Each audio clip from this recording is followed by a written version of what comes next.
Good afternoon. My name is Salma M. Bassyouni. I'm a student in Egyptian Academy for Engineering and Advanced Technology Level 3. It's an honor for me to be here, stand with you and presenting my work, me and with my project team, including Department of Chemical Engineering, Faculty of Engineering, Bursa University. So our presentation title is Aquaculture Wastewater Treatment using membrane filtration technologies. Actually, this project is very important since aquaculture in worldwide. So I will walk you through our introduction mainly with three parts. First part, aquaculture industry growth, which is concerned with farming of fish, shellfish, and aquatic life. We can use the statistical data that the growth was from 20 million tons in 1990 to over 90 million in 2023. Share of seafood now supplies are more than 50% of what the world actually eats. So from this data, we can conclude that the aquaculture industry growth it increases significantly over the years. Then we can go through importance of water use, water resources conservation, cost efficiency, environmental protection, sustainability. In my opinion, that water reuse is not just an option, it's a necessity for the sustainability of the aquaculture life.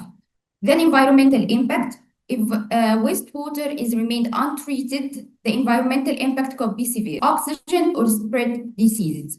From these negative impacts, we could conclude the problem statement that the composition of aquaculture water contains solid organic load BOD and COD, biological organic demand and chemical organic demand, nutrients such as nitrogen and phosphorus, and finally antibiotics.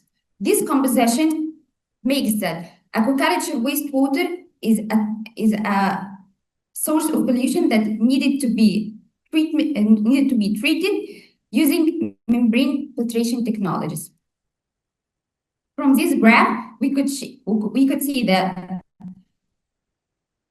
we have antibiotics and different sources of pollutants, which could maybe toxic to the fishes and green gas emissions and many bad impacts. So we need for advanced treatment technologies, whether protecting natural waters and maximizing resources efficiency, aligned with global standards, ensuring from health, building a sustainable future. This life cycle shows that we need to start with protecting natural water, going to maximizing resources efficiency, then align with global standards, going to ensuring farm health, building a sustainable future, and going back to protecting natural water, which is a closed cycle loop we need to go through.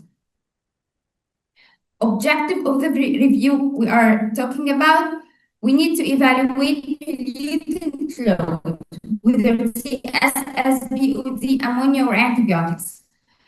Compare membrane technologies, and we are going through that, MFUF, NFRO, and MBR. Then assess hybrid and advanced systems, examine economic and energy aspects. This project I have worked through by collaboration with Egyptian Academy for Engineering and Advanced Technology with Faculty of Engineering, Bursa University, using fish tanks on the right hand, in the left hand, pump flowmeter. This part is the outlet of the treated water, and the left part is the outlet of untreated water. So we use this by using ultrafiltration to take the urine of the fish water and to treat it to water that is could be used. Using this data, we recognize that using the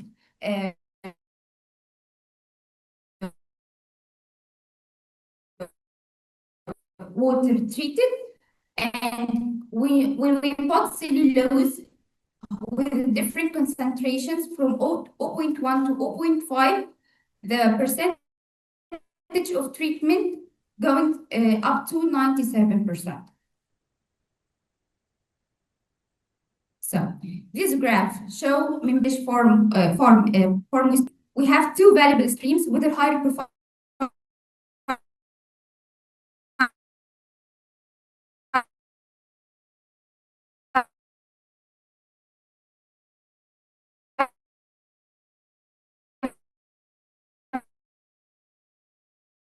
water on the right top, or we can use nutrient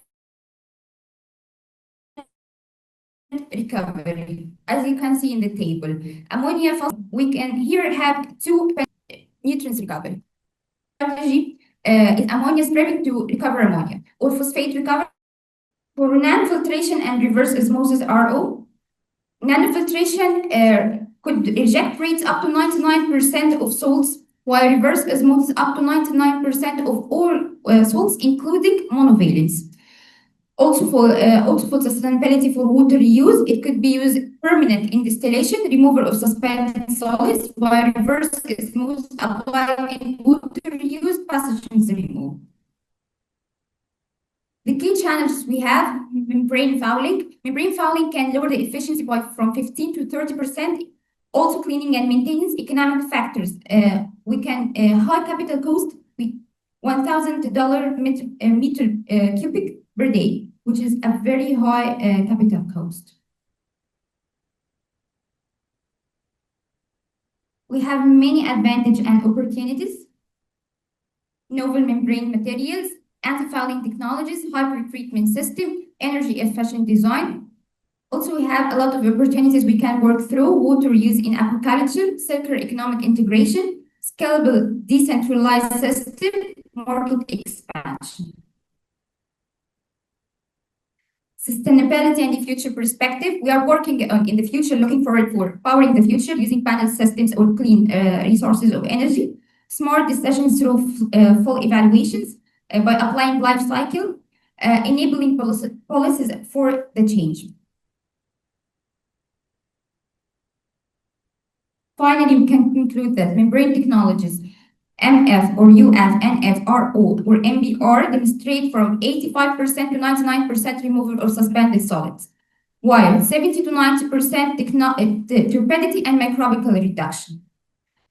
Enable safe water reuse and reduce fish water demand and minimize the environmental discharge impact by removing pollutants to meet reuse and regular standards. Thank you.